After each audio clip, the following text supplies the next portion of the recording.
On the morning of the 24th of February 2022, the world woke up to a speech from Russian President Vladimir Putin where he declared that a special military operation would commence in Ukraine. Almost simultaneously, multiple media organizations and news outlets began to report explosions in multiple and attacks in several Ukrainian cities, and that was already enough evidence that a large-scale military operation was underway in Ukraine. Before we continue, please consider to subscribe to our channel for more legit updates on this matter and more, and also give us a thumbs up and share our videos if you like our contents. The crisis is still raging, and some analysts have already predicted that it could last longer than Russia ostensibly envisaged.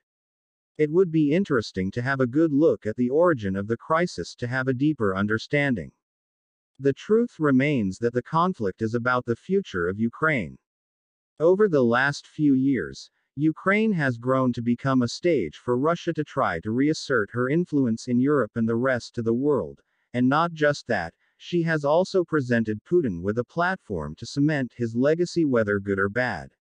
Last week Thursday, as predicted, Putin finally decided to launch another incursion into Ukraine, and the act, which is actually in its most aggressive, has now left everyone with the possibilities of facing tens of thousands of civilian deaths, a European refugee crisis, and a response from Western allies that included very tough sanctions which would affect a global economy which is still managing its way from the impacts of COVID-19.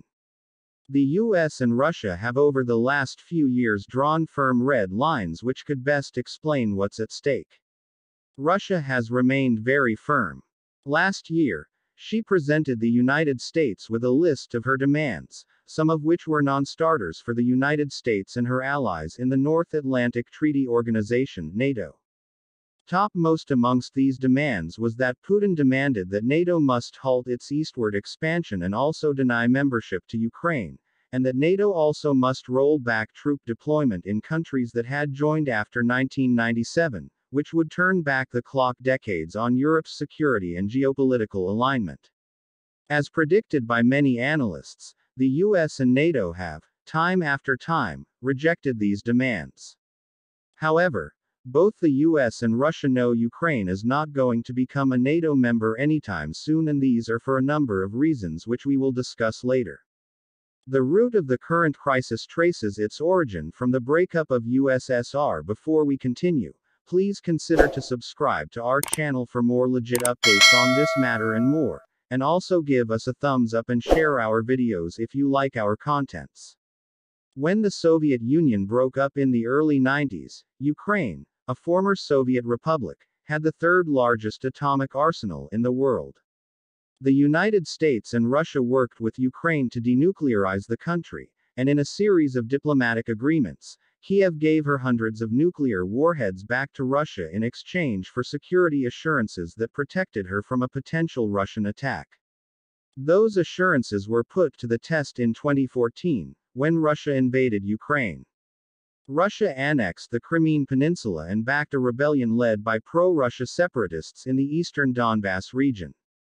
Putin, however, continued to insist that Crimea actually had a referendum contrary to the claims of invasion.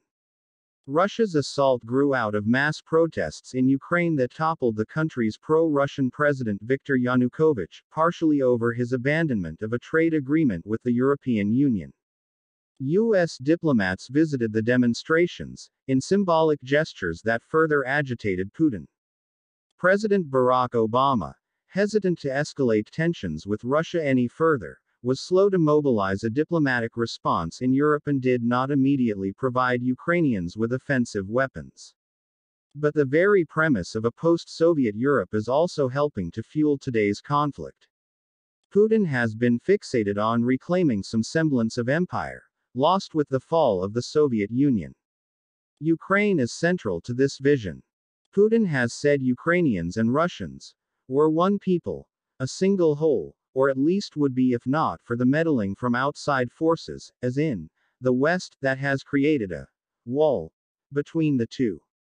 Ukraine isn't joining NATO in the near future, and President Joe Biden has said as much. The core of the NATO treaty is Article 5, A commitment that an attack on any NATO country is treated as an attack on the entire alliance, meaning any Russian military engagement of a hypothetical NATO member Ukraine would theoretically bring Moscow into conflict with the US, the UK, France, and the 27 other NATO members. But the country is the fourth largest recipient of military funding from the US, and the intelligence cooperation between the two countries has deepened in response to threats from Russia. Which is why Putin finds Ukraine's orientation toward the EU and NATO, despite Russian aggression, having quite a lot to do with that, untenable to Russia's national security. Again, it is important to note that no country can join the alliance without the unanimous buy-in of all 30 member countries, and many have opposed Ukraine's membership, in part because it doesn't meet the conditions on democracy and rule of law. All of that has put Ukraine in an impossible position, an applicant for an alliance that wasn't going to be accepted, while irritating a potential opponent next door, without having any degree of NATO protection. The Russia-Ukraine crisis is a continuation of the one that began in 2014. But recent political developments within Ukraine, the US, Europe, and Russia help explain why Putin may feel now is the time to act. Among those developments are the 2019 election of Ukrainian President Volodymyr Zelensky, a comedian who played a president on TV and then became the actual president. In addition to the other thing you might remember Zelensky for, he promised during his campaign that he would reboot peace talks to end the conflict in eastern Ukraine, including dealing with Putin directly to resolve the conflict. Russia, too, likely thought it could get something out of this. It saw Zelensky, a political novice, as someone who might be more open to Russia's point of view. Please consider to subscribe to our channel for more legit updates on this matter and more, and also give us a thumbs up and share our videos if you like our contents. What Russia wants is for Zelensky to implement the 2014 and 15 Minsk agreements, deals that would bring the pro-Russian regions back into Ukraine but would amount to what some experts have described as a Trojan horse for Moscow to wield influence and control. No Ukrainian president could accept those terms, and so Zelensky, under continued Russian pressure, has turned to the West for help, talking openly about wanting to join NATO. Public opinion in Ukraine has also strongly swayed to support for ascension into Western bodies like the EU and NATO. That may have left Russia feeling as though she has exhausted all of her political and diplomatic tools to bring Ukraine back into the fold. Today, Europe has her own internal fractures, too, and she's not actually smooth on any angle.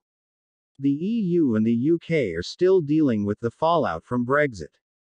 Virtually everyone is still grappling with the ongoing COVID-19 pandemic. Germany has a new chancellor, Olaf Scholz, after 16 years of Angela Merkel, and the new coalition government is still trying to establish its foreign policy. Germany, along with other European countries, import Russian natural gas, and energy prices are spiking right now. France has elections coming up in April, and French President Emmanuel Macron is trying to carve out a spot for himself in all of these negotiations. Added to these issues, the invasion is likely to have major effects on many people around the world. The days ahead are surely as interesting as they seem. Please do consider subscribing to our channel for more legit updates on this matter and more, and also give us a thumbs up and share our videos if you like our content. See you in our next video. Africa Daily News, New York.